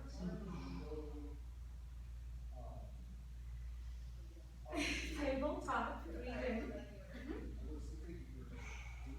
Downward facing dog, breathe out. Feet to your hands. Breathe in, halfway lift. Breathe out, fold forward, fold. Tadasana, breathe in. Forward fold, breathe out. Or Samasita Hiri, breathe out.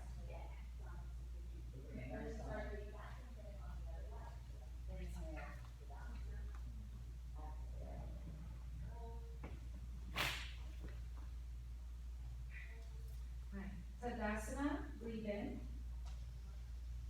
Forward fold, breathe out. Halfway lift, breathe in. Right foot back. Bring step down. Forward fold, breathe out. Right foot back, breathe in. Runner's lunge. Yep. Runner's lunge, breathe in. Halfway split, breathe out. Anjani Asana, breathe in.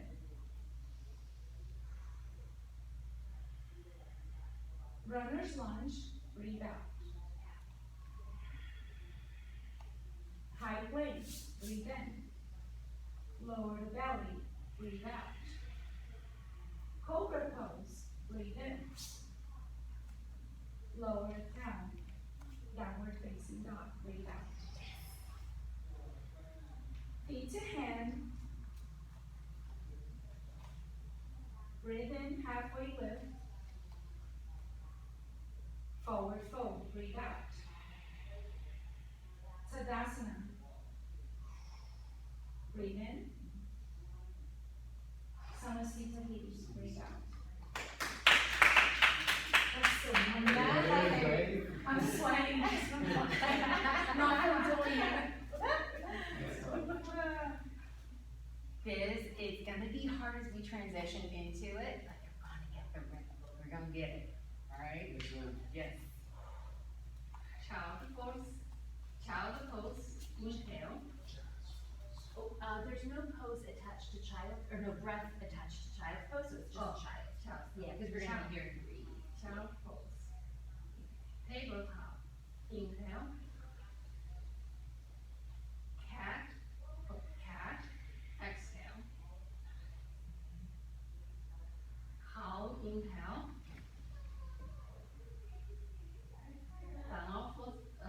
Down face dog, exhale. Nice, good Sarah. Running a foot to run down, inhale. And don't feel rushed, allow it to come up the way you want it. Alright, okay.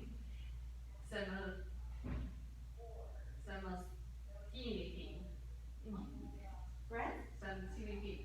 Exhale. Oh, inhale. Oh, inhale. Tadasana. Inhale. Forward fold. Exhale. Half left. Inhale. Forward fold. Exhale. Left hand, left foot back, lunge. And then running lunge. Inhale. Yes, good.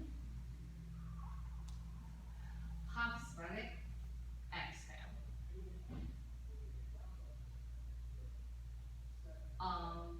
Janyasana. Inhale. Runs lunge. Exhale. Forward. Up. Right? Yeah. High plank. Inhale. Low to your body.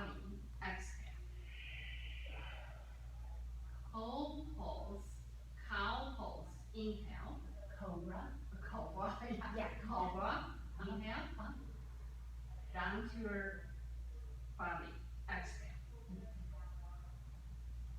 Down, tabletop, inhale, downward face down, exhale. Foot to your hand. Half left, inhale, forward, exhale.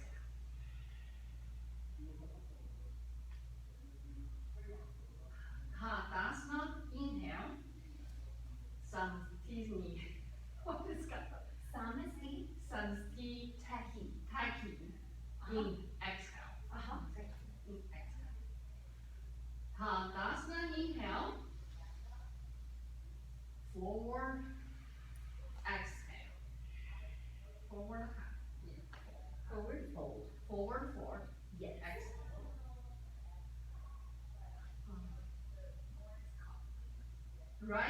Right foot, go back. Don't forget the first. Oh, okay. Half left, inhale, forward foot, exhale. Right foot, go back, running lunge, inhale, exhale.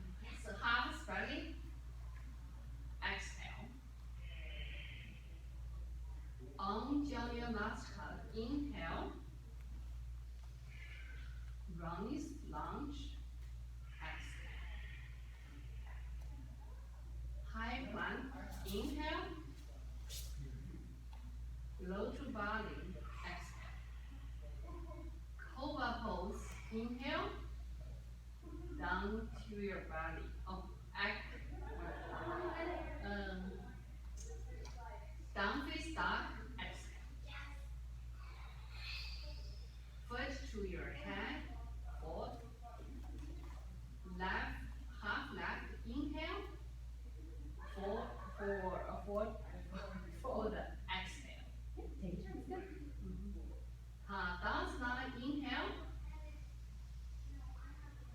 Samastini, Samasti. Samastini, Taki. taki, Samastini, taki, Yes. Samastini, taki, inhale. Exhale. What? Tadasana. Nope, that's it. Oh, We're that's Yes. I try to remember, but some words, wow, I think about, but I cannot come off my mouth. Yes. The Samasti Tahi. Yeah. Perfect. Yeah. Samasti Tahi. Yes, right here. You know, I always think of the tahini sauce. Yeah.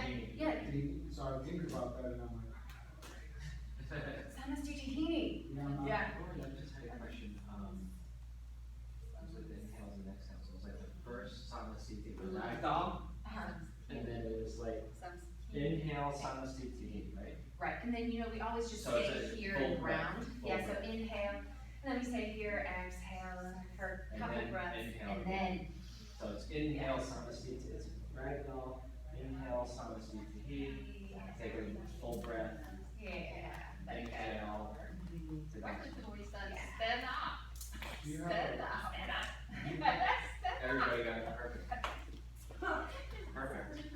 Not one flub. I found you. Everybody. See, we're all Everybody. watching it, everybody else. But, It's easy if you just do it with it, because then it's like you have to do it, it's like. right, that's the hard thing, is that we get so used to doing it, and then stepping off our mat and just standing there, and then verbalizing it is like, whoa, wait, hold on, something's wrong. Breathing naturally, because doing it, you're like, I wouldn't do this and breathe out, but looking at something is a little harder to comprehend what Yeah. you're supposed to do. But it's the beauty of being able to stand back and see your students, and then that's where they're not joining your practice. You're observing and protecting and guiding theirs. So you have to and once you get used to teaching from your feet, then it's like, oh, why would I teach on my butt? That's so weird. So just get used to that, but it is that not moving your body as you're verbalizing. And then the coolest thing will start to happen is that like, as I see everybody like moving through their practice and through their flow, because we're so acquainted with our bodies and how things feel, you can start to feel what they're feeling. It's like, oh, when I do this, oh, that feels so good, then I do that. I got into a bad habit that I've broken now,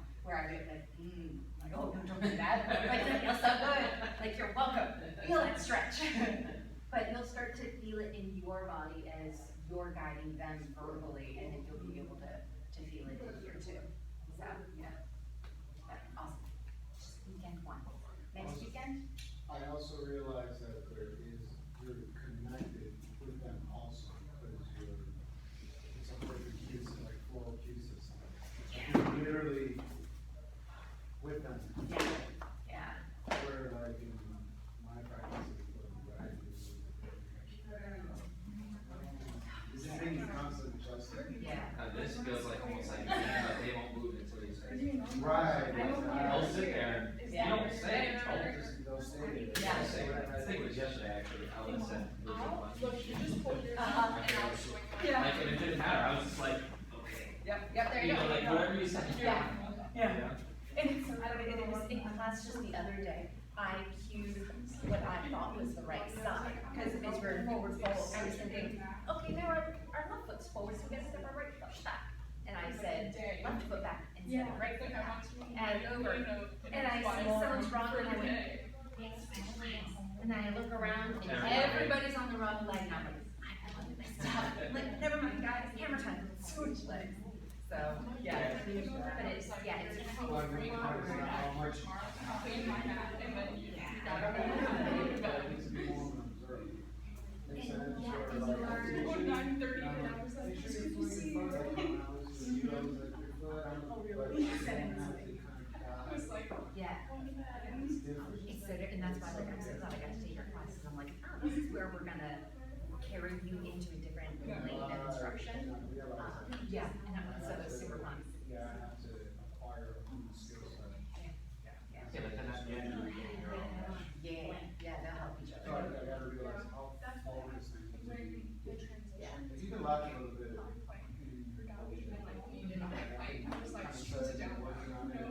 I put a new playlist and be like, alright guys, and now we're gonna do this. Yeah. We're here, there's not that.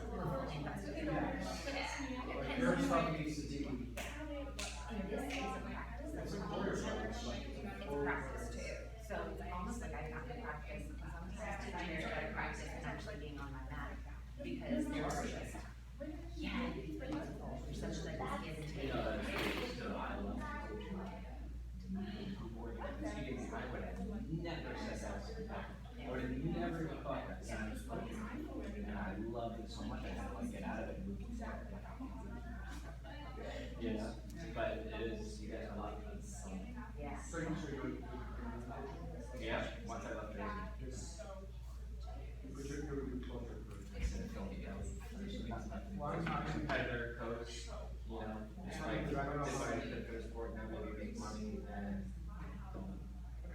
Yeah, I'm kind of. A lot of I'm wrestling. kind of on the same, following the, I'm already close chapters. At some point. You know, and I didn't want to close it in a way. Like, I still love it, it's my blood, but. But there's a nice. exciting thing about it. Yeah. You have to embrace it. And I want to This make. is every year, very. Wrestlers make some money, like a lot of these kids. They want to go to nationals, so they get whatever stuff. You know, there's a bunch of big support system that helps these kids go to Fargo. Take and all another, that kind of stuff. more booster. I guess, right, that makes it the next phase, I mean, I coached to the level where I was criticized, you know, like, I mean, I understand, I totally understand. I guess that one piece, what's that, world champ? to be, I'm one step away from the UFC coaching. Nice, man. Yeah, so, I don't know if I want to, it's so weird, because you get there and you're like, the imposter syndrome kind of kicks in, where you're like, is it really that important? Well, if the guy in the cage thinks you're important enough to be in the corner, or it's on the match. Yeah. Not everyone. No. If that guy in there wants you. That's why I do it, Yeah. for those guys. I have a bond with one individual. If he asks me, that's the truth. Yeah, what do you mean, one step like you need a certification? No, I'm okay. No, Oh, then I'm what's secondly, that? all I need him is. It's the guy, oh, yes, the guy. He's scratching, what's he, not worse than I. They have their own Andrew Martin. This is a wonderful story. Well, you did one, so you did, He's striker, he's black belt, he's which is the next section of the practice. Yes, so you get new handouts, then we're gonna get into, You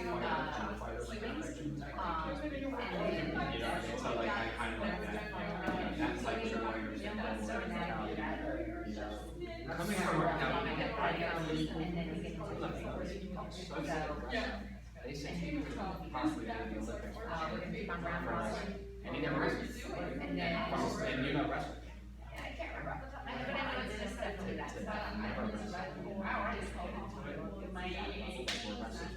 You know, so I found that really impressive, like following because I've been late in the day. Our club, so we had a football team in our club too. Well, then we'll record the sessions for lecture, and It's then not all you'll messing have up to very make well. up is practice. So, That's not lovely, guy. and I'll double check what we're covering on those weekends, the final weekend, we don't really cover that information. And if you are trying to So there's some attend like either couple face shows you time or got student in, fighting. we can still do Tuesday, just like after. Yeah, wrestling with Paul. Session. No, he's Long Island. And not just He's make Long sure that Island. your final class is. Yeah, and our gym that, my Frank Jagger, Frank is my age too, so I grew up with Frank. He represents. I actually got He insurance. in the Hall of Fame. Oh, Actually, yes, YTTs. He represents. I'm gonna someone like interject real Jersey, quick, sorry. the guy from Jersey was As fine. we practice, Frankie. please do not put your mouth in the same place. I'm Move sorry. around the room. So That's- if you I'm have like getting out of my a, this comfort is zone. my spot. No back corner for you today, Oh, this is class, we're getting ready for class. Yeah. buddy. We have time, Yeah, we're not that's in a right. rush. Yeah. You're right. I just feel like I wanna sit. Come on over. No, that's okay. This arena is. I get a little bit Like, no. of room. If I want a spot, I just have to like pretend like I'm going for a handstand. My body's saying, Thank you, Chris, actually, I forgot to. my body's saying. Really? Oh, your body. You're good. That's, I learned from my yoga guru that when you start to feel that way, that's when the yoga begins. Now it's starting. Sorry. Well, Anyone can do it when it's feeling good and easy. That's so true. My It's body's when you like, start to what? feel those vinyasas. Absolutely.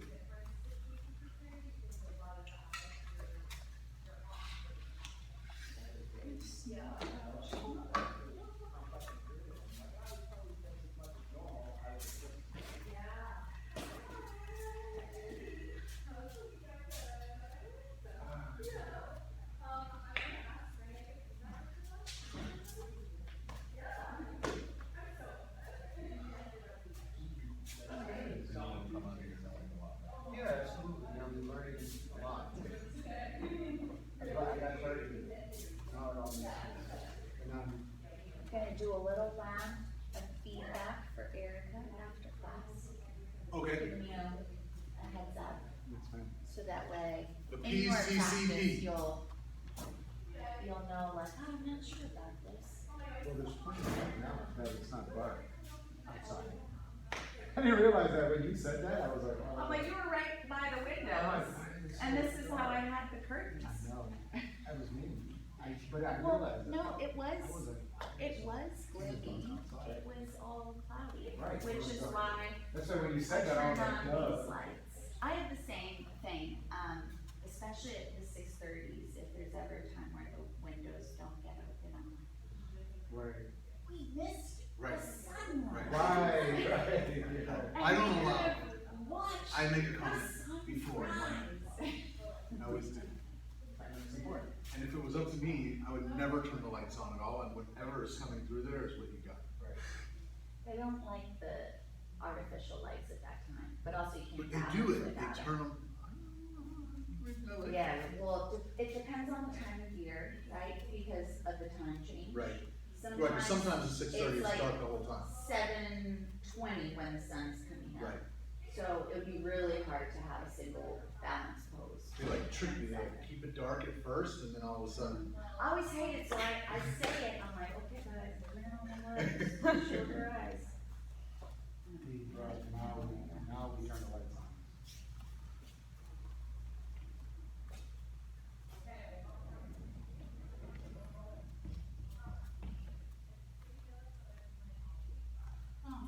That's how I feel. Yeah. How's it feeling? I'm sorry. I mean, how are you feeling? I'm feeling good. My body's a little bit sore because I Yeah. also practice and teach martial arts full time. Oh. So I'm not resting right now. Normally I get a day to just make my body and rest, and I haven't had that opportunity. Yeah. Besides sleep. Yeah. And So, also it's fun.